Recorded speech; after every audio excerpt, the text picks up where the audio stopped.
हफ्ते बाद लैला ने एक बार फिर आह भरी और सोफे पर बैठ गई।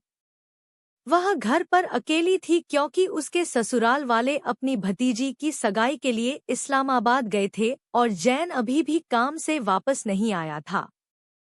लैला ने देखा था कि इन दिनों वह अधिक तनाव में था, खासकर उसके पिता के इस्लामाबाद चले जाने के बाद। जाहिरा तौर पर कुछ इम्पोर्टेंट इन्फॉर्मेशन लीक हो गई और उनके राइवल्स के पास वह जानकारी थी। ऑफ कोर्स उसने यह बातचीत सुन ली थी। जैन और वह तब तक बात नहीं करते थे जब तक कि यह नेसेसरी न हो। उसने उस पर अपनी कोई और कोशिश नहीं की, जैसा कि उसने उनकी बारात और वलीमा की रात को किया था। जब भी वह इसके बारे में सोचती, उसके गाल गर्म हो जाते और ब्राइट रेड हो जाते। वह झपकी लेने ही वाली थी कि उसने सामने का दरवाजा बंद होने की आवाज सुनी। अचानक हुए नॉइज से उसकी आंखें तुरंत खुल गईं और जैन की फिगर पर टिक गईं। वह थका हुआ लग रहा था। आप आगे। ऑफ कोर्स, मैं और कहाँ जाऊंगा? उसने शब्दों से झुंझलाहट छलकते हुए पूछा। लैला ने शर्मिंदगी से नीचे देखा। आपका खाना लगा डू? लायला क्वेश्चन। नहीं, उसकी कोल्ड और इमोशनलेस आवाज निकली। क्या आप श्योर है? उसने एक बार फिर पूछा। उसके चेहरे पर कंसर्न साफ झलक रही थी। उन्होंने सुबह का नाश्ता भी नहीं किया था। हाँ, उसने आह भरी।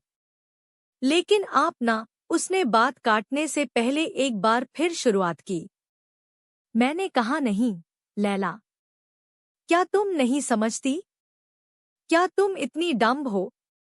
गॉश, तुम बहुत अनोइंग हो, वह उस पर चिल्लाया। लैला अपने हस्बैंड के हार्ड टोन पर भड़क उठी। किसी ने भी उससे इस तरह बात नहीं की और उसे इससे बिल्कुल नफरत थी। उसे इससे नफरत थी जब कोई अपनी आवाज उठाता था, चाहे वह उसके लिए हो या किसी और के लिए। उसकी आंखों में आंसू भर गया। Great, just great. अब तुम एक छोटे बच्चे की तरह रोगी, पथेटिक, उसने कहा। उसकी आवाज पहले से भी ज्यादा हर्ष थी और ऊपर जाने से पहले उसने अपनी आंखें घुमा ली। जैसे ही वह मुड़ा, लैला के आंसू उसके चेहरे पर बहने लगे। वह उन पर कंट्रोल नहीं रख सकी। यह पहली बार था जब उसने उसे रुलाया था। लैला को इस तरह बात करने की आदत नहीं थी। उसका परिवार हमेशा उससे बहुत काइंडनेस से बात करता था और उस पर आवाज नहीं उठाता था। उनका मानना था कि आप जितने सख्त होंगे, आपका बच्चा उतना ही अधिक आपकी डिसोबे करना चाहेगा। हालांकि ऐसा नहीं है कि यह हर बच्चे के लिए सच था। कुछ मिनटों तक खुद को शांत करने की कोशिश करने के बाद लैला उठी और अपने लिए कुछ खाना गर्म किया। सच तो यह था कि वह जैन के उसके साथ खाना खाने के लिए वापस आने का इंतजार कर रही थी। अपना खाना खत्म करने के बाद वह धीरे धीरे ऊपर चली गई। वह कमरे के अंदर जाने से डर रही थी। वह अभी जैन का सामना नहीं करना चाहती थी। इससे पहले कि उसे कुछ पता चलता, वह उनके कमरे के सामने खड़ी थी। उसने गहरी सांस लेते हुए धीरे से दरवाजा खोला। उसने जैन को देखने के लिए इधर-उधर देखा, लेकिन जब उसने देखा कि वह कमरे में नहीं है, तो उसने राहत की सांस ली। वह वैनिटी की ओर चली गई और अपनी नाइटली रूटीन शुरू कर दी।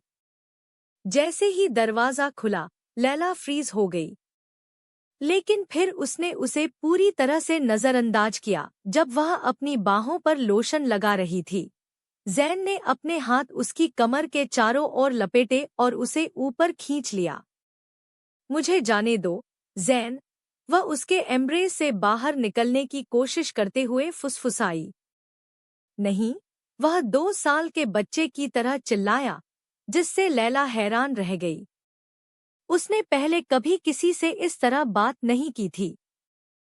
जैन ने अपनी खूबसूरत वाइफ को घुमाया और अपना सिर उसकी गर्दन में दबा दिया और सैटिस्फाइड होकर आह भरी।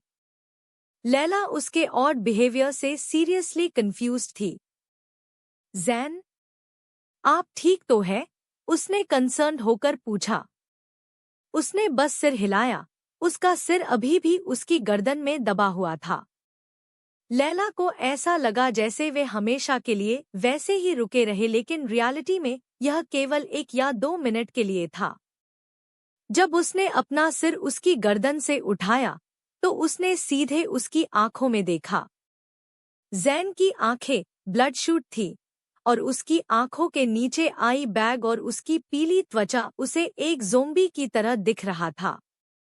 तुम इतने अच्छे नहीं लगते, उसने उसके चेहरे की चेक करते हुए कहा। वह बस मुस्कुराया और अपना फोरहेड उसके फोरहेड पर टिका दिया।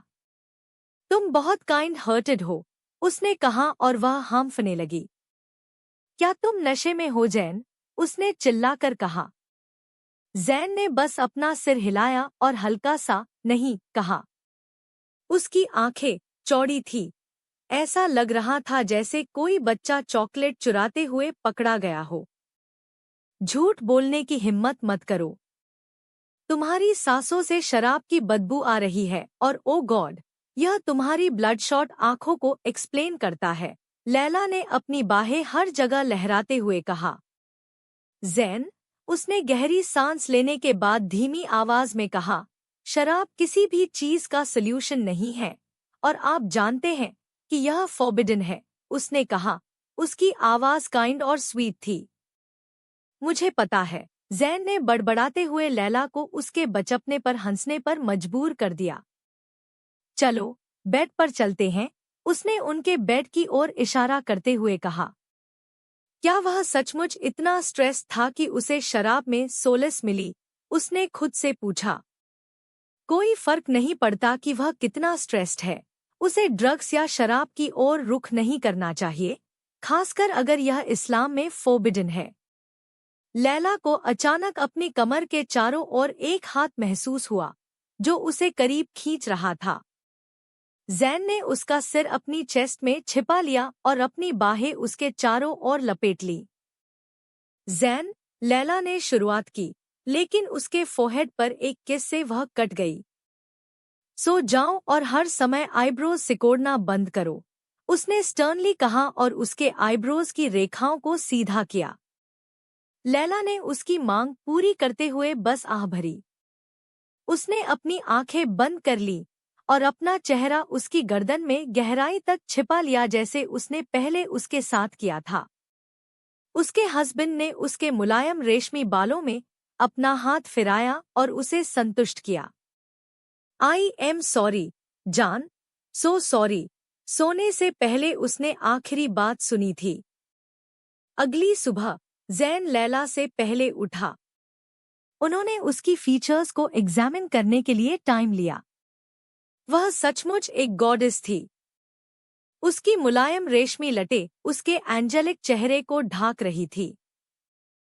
उसकी लंबी पलकें उसकी गोरी त्वचा को कॉम्प्लीमेंट कर रही थी। उसके गालों पर अभी भी हल्का लाल रंग था और उसके गुलाबी, मोटे होंठ एक छोटे से पाउट में बने हुए थे। वह मनमोहक लग रही थी। वह फ्यूचर में खुद को उसके प्यार में पड़ते हुए देख सकता था। वह प्यारी, काइंड और इनोसेंट थी। जैन ने देखा कि लायला ने धीरे से अपनी आंखें खोलीं और उसे घूरकर देखा, जिससे उसके दिल रुक जाने वाली मुस्कान आ गई। गुड मॉर्निंग, वह फुसफुसाया। गुड मॉर्निंग, वह शर्माते हुए उसकी ओर फुसफुसाई। कब से जाग रहे हो? उसने सवाल किया। ज्यादा देर नहीं, उसने कहा और उसके शरीर से चिपक गया। क्या आप अब बेहतर महसूस कर रहे हैं? यदि आपका सिर दर्द कर रहा है, तो क्या मुझे आपके लिए कुछ एडविल लानी चाहिए? इसे सामने लाने के बाद जैन को सिरदर्द महसूस होने लगा। वह अपने थॉट्स में इतना खोया हुआ था कि उसे इस पर ध्यान ही नहीं गया। मैं ठीक हूँ, बस थोड़ा सा सिरदर्द है, उसने वापस कहा। चलो नीचे चलते हैं, लैला से खुद को छुड़ाते हुए बाथरूम में चला गया। उस पर सिर हिलाते हुए वह उठी और अपनी मॉर्निंग रूटीन शुरू कर दी। रसोई में चलते हुए लैला ने नाश्ता बनाना शुरू किया जिसमें एक आमलेट और ब्रेड शामिल था। जब सब कुछ तैयार हो गया तो जैन के नीचे आते ही उसने सब कुछ डाइनिंग टेबल पर रख दिया। नाश्ता हर दूसरे दिन की तरह ही ऑकवर्ड और साइलेंट था। जैन के एटीट्यूड में अचानक आए बदलाव से वह कंफ्यूज्ड थी। वह वापस कोल्ड और साइलेंट हो गया था।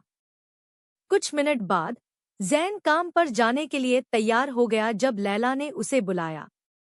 क्या कुछ गड़बड़ है? उसने सवाल किया। नहीं, उन्होंने ब्रीफली जवाब दिया। आप झूठ बोल रहे हैं, निश्चित रूप से कुछ है, उसने जारी रखा। देखो लैला, मुझे देर हो रही है।